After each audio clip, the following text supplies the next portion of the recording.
O Senhor esteja convosco. Proclamação do Evangelho de Jesus Cristo segundo João.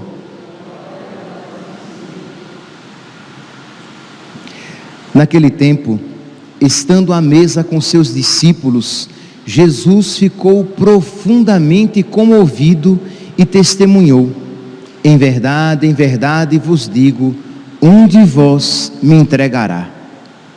Desconcertados, os discípulos olhavam uns para os outros, pois não sabiam de quem Jesus estava falando. Um deles, a quem Jesus amava, estava recostado ao lado de Jesus. Simão Pedro fez-lhe um sinal para que ele procurasse saber de quem Jesus estava falando. Então o discípulo, reclinando-se sobre o peito de Jesus, perguntou-lhe: Senhor, quem é? Jesus respondeu: é aquele a quem eu der o pedaço de pão passado no molho. Então Jesus molhou um pedaço de pão e deu a Judas, filho de Simão Iscariotes. Depois do pedaço de pão, Satanás entrou em Judas. Então Jesus lhe disse: o que tens a fazer, executa-o depressa.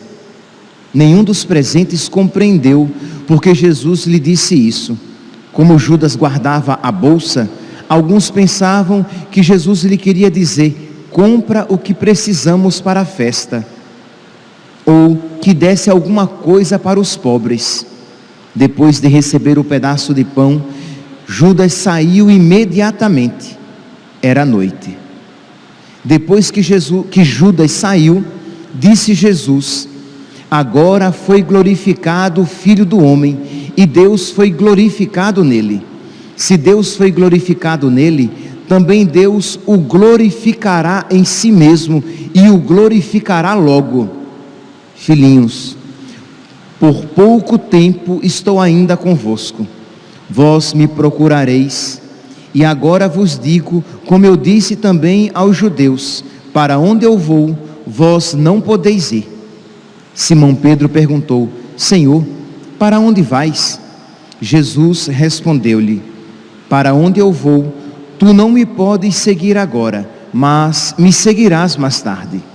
Pedro disse: Senhor, por que não posso seguir-te agora? Eu darei a minha vida por ti. Respondeu Jesus: darás a tua vida por mim? Em verdade te digo, o galo não cantará antes que me tenhas negado 3 vezes. Palavra da salvação.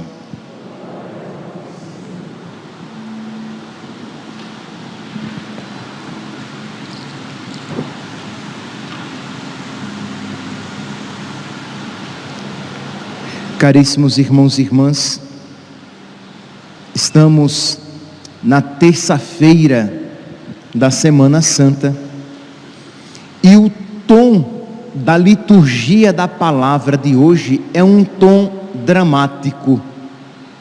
Isto é, na primeira leitura, retirada do profeta Isaías, o cântico, um dos cânticos do servo sofredor, o tom é de desânimo. O servo sofredor, este servo que é uma figura imperfeita, mas uma figura de Jesus, o servo está desanimado. Diz aqui, nós podemos ouvir Isaías capítulo 49, versículo 2. Deus diz: tu és o meu servo Israel, em quem serei glorificado. Então Deus revela ao servo sofredor que ele é um escolhido de Deus, que ele é um seu predileto. Mas o servo responde: mas eu trabalhei em vão, eu gastei minhas forças sem fruto, inutilmente, porque ele é o servo sofredor, ele é o servo perseguido. Então, não obstante a escolha de Deus, ele se deixa desanimar diante de todo aquele sofrimento que lhe acontece e que lhe espera. Então esse é, digamos, de uma maneira resumida, esta é a fotografia da alma do servo sofredor. Embora ele imediatamente após, ele vai dizer: mas o Senhor me fará justiça e o meu Deus me dará a recompensa. Mas há um quê de desânimo, de enfraquecimento espiritual na alma do servo sofredor diante dos sofrimentos da sua vida, na sua missão. Um sentimento semelhante, uma realidade semelhante, nós encontramos no coração de nosso Senhor Jesus Cristo. Nós estamos aqui no capítulo 13 de São João, né? Nós damos um salto, nós estamos aqui no contexto histórico, nós estamos aqui na Quinta-feira Santa já. Mas por que é que a igreja, ela toma este trecho na terça-feira ainda? Enquanto estamos na terça-feira santa, o evangelho é já da Quinta-feira Santa. Primeiro, porque o mistério celebrado é tão grande que a igreja já antecipa um pouco. Que a igreja já antecipa um pouco para que nós possamos tudo meditar. Mas também porque, meus irmãos, esta realidade que nós estamos aqui mergulhando, refletindo, ela revela a nossa postura diante do mistério que nós iremos celebrar. Isto é, como é que se encontra o nosso coração diante do mistério da cruz. Nós iremos celebrar o mistério de Jesus Cristo crucificado. Nós iremos celebrar o mistério do sofrimento redentor. Mas a pergunta é: como é que nós nos portamos diante do sofrimento na nossa vida? Então, a atitude do servo sofredor e a atitude de Jesus devem ser iluminadoras para nós. Então diz aqui, capítulo 13, versículo 21, Jesus ficou profundamente comovido, profundamente mexido. Ele não ficou apenas comovido, que já seria uma expressão muito forte, mas ele ficou profundamente comovido e disse: em verdade vos digo, um de vós me entregará.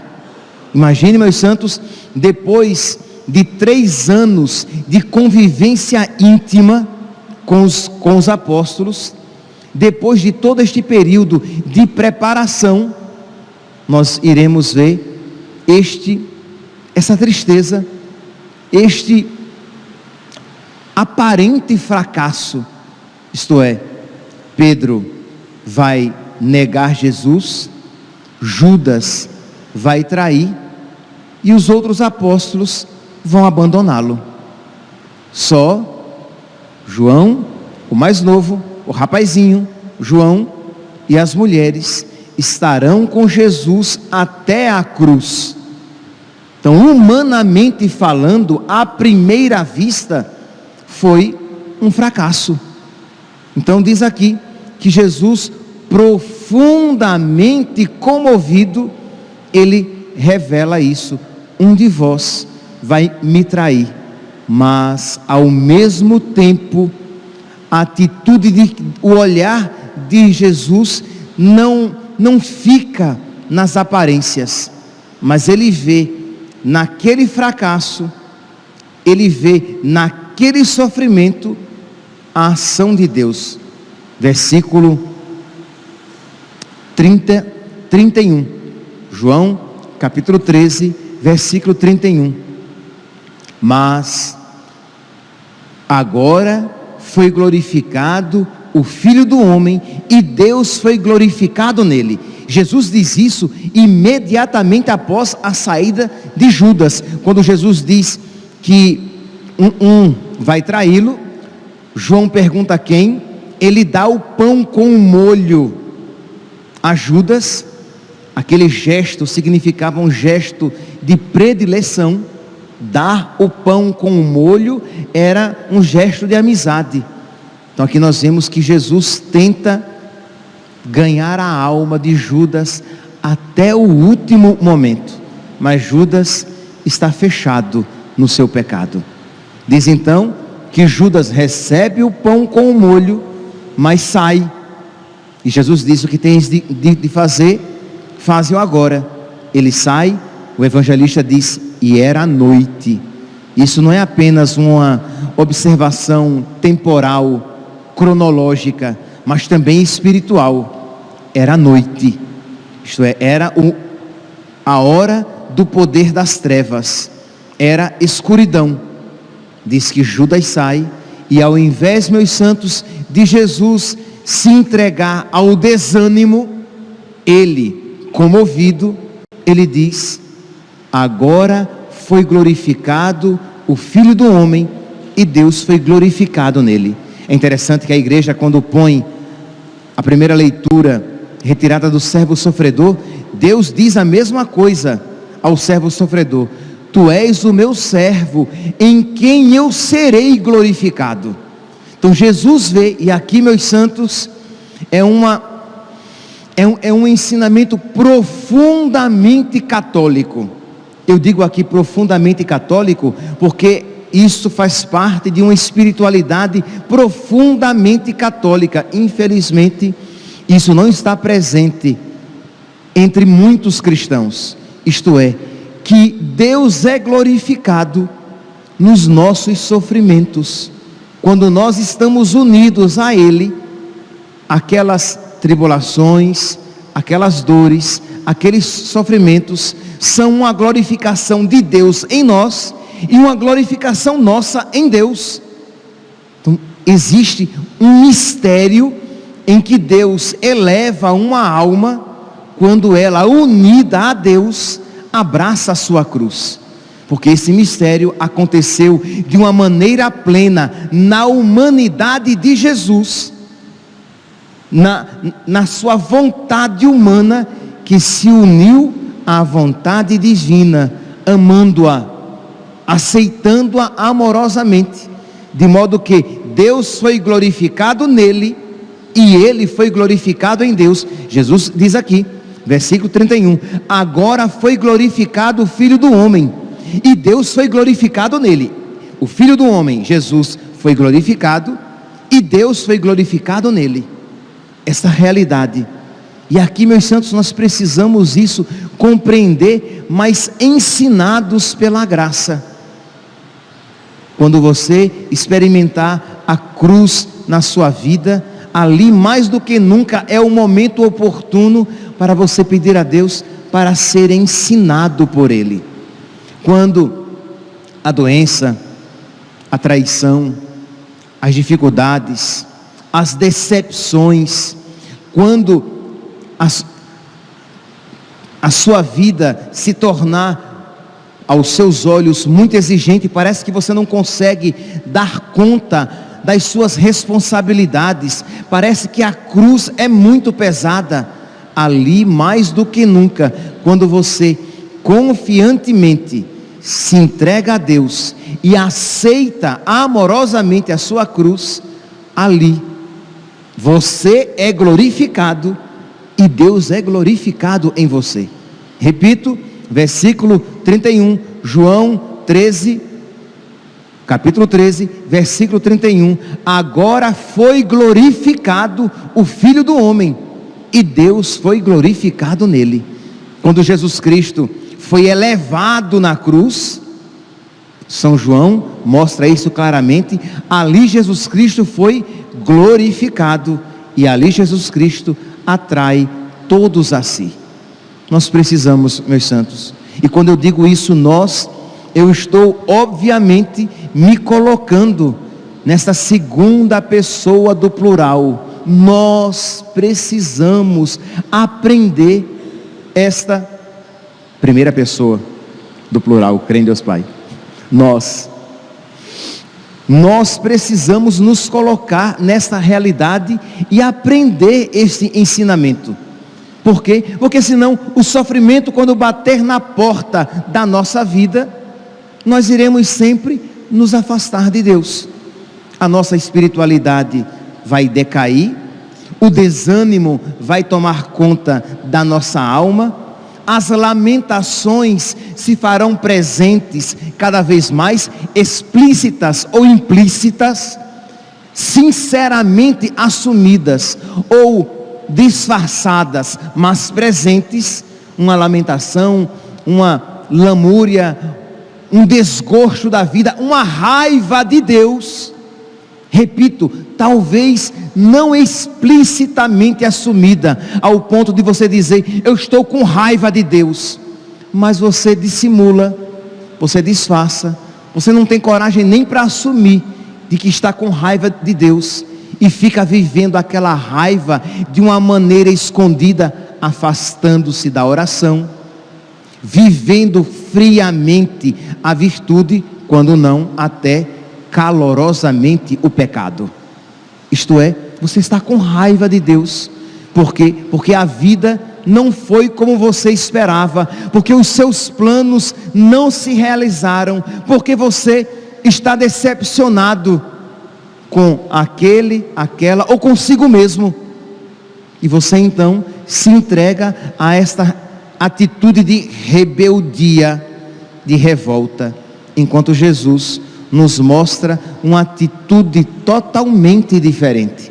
Quando humanamente parece que as coisas saíram do seu controle, quando humanamente tudo parece acontecer contra os seus planos, ele diz, agora o Filho do Homem foi glorificado e Deus foi glorificado nele.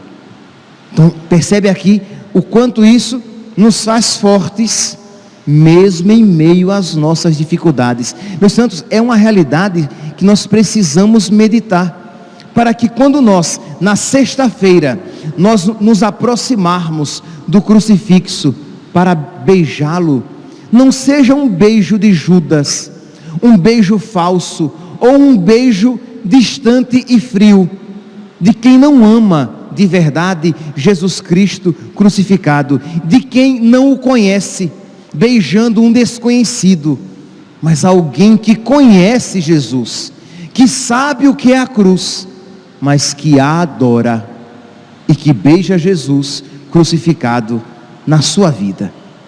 Então nós precisamos aprender esta realidade, e esta realidade é aprendida em Deus.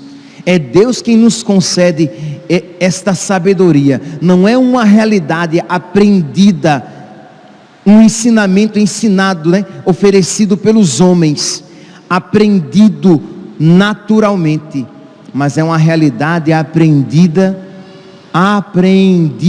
sobrenaturalmente. Então pedir a Deus, e ter a coragem de pedir a Deus, Senhor, concede-me a graça de aprender a sabedoria da cruz. Senhor, concede-me a graça de amar-te crucificado em mim. Este é o único caminho para nós sermos cristãos de fato. Senão, quando a dificuldade se fizer presente na nossa vida, o desânimo vai minar a nossa espiritualidade, a frieza vai roer a nossa fé,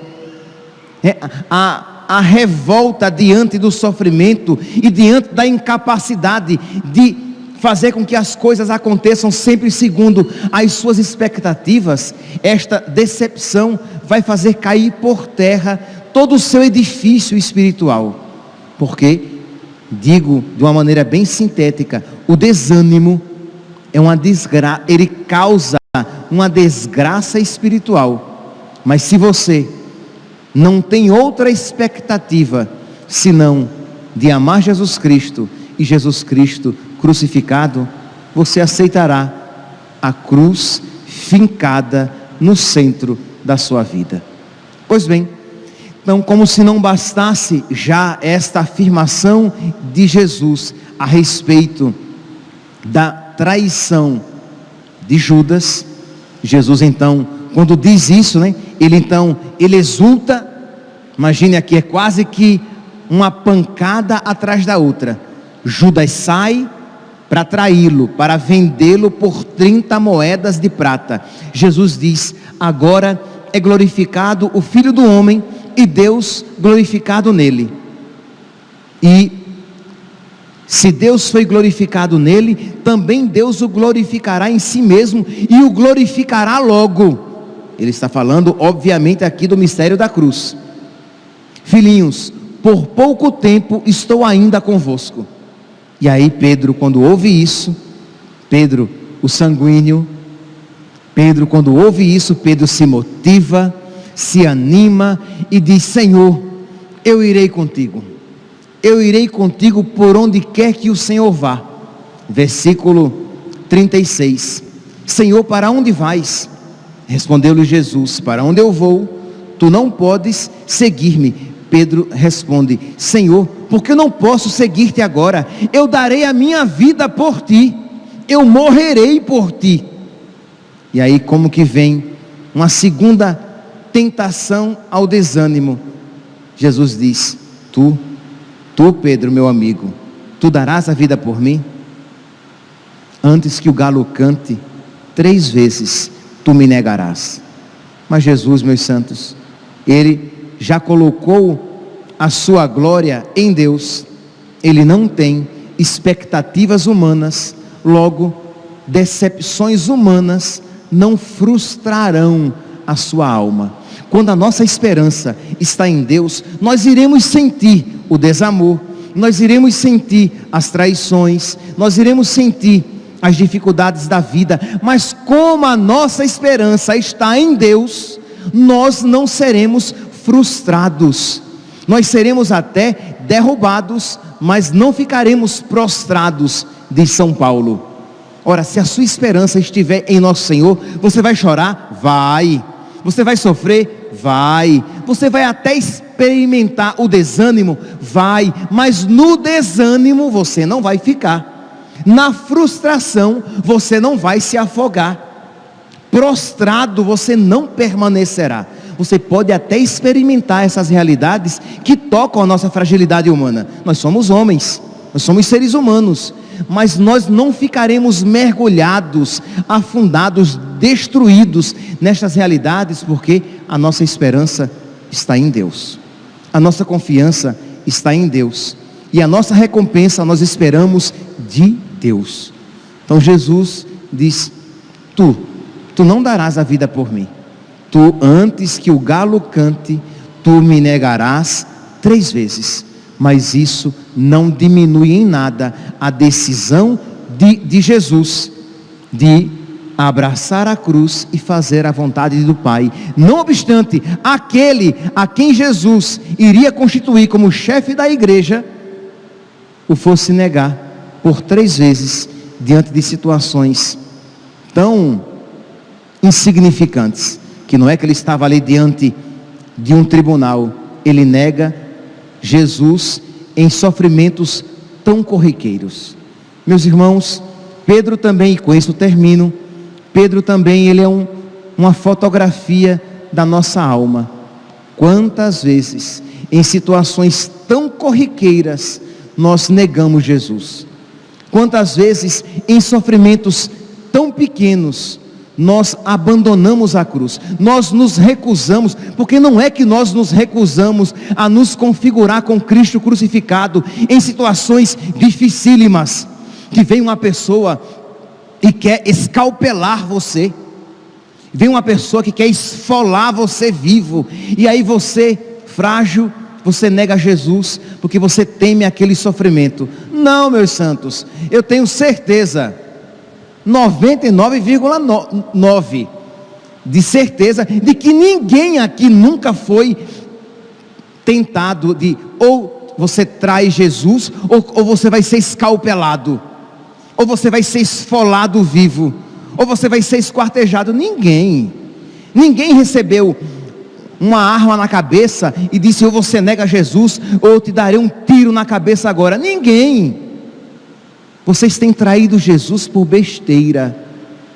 Vocês têm traído Jesus por uma sainha curta e uma roupinha apertada, por um namoro safado, por uma desonestidade qualquer, por R$100 numa desonestidade, por um vídeo indecente, ou por um olhar imodesto na rua, por coisas vulgares e quaisquer. Vocês têm negado Jesus, por uma impaciência com o seu marido ou com a sua esposa, e que você diz: já não aguento mais esta vida, por coisas ridículas e quaisquer. Você tem negado Jesus, assim como Pedro, diante, com todo respeito às empregadas domésticas, diante de uma empregadinha, ele tremeu e negou Jesus. Ridículo, ridiculamente fraco, como todos nós, ridiculamente infiéis diante de pequenas e desprezíveis tentações. Somos tão desprezíveis e ridículos que diante de coisinhas tão pequenas nós colocamos de lado a nossa fé, nós viramos as costas para nosso Senhor e abraçamos aquela tentação, aquele pecado. Peçamos, meus santos, peçamos a nosso Senhor, sabendo que não merecemos o que estamos pedindo, mas confiando na sua misericórdia, que Ele nos conceda um coração semelhante ao seu, um coração decidido a fazer a vontade do Pai, mesmo que em detrimento da sua própria vida. Louvado seja nosso Senhor Jesus Cristo, para sempre seja louvado.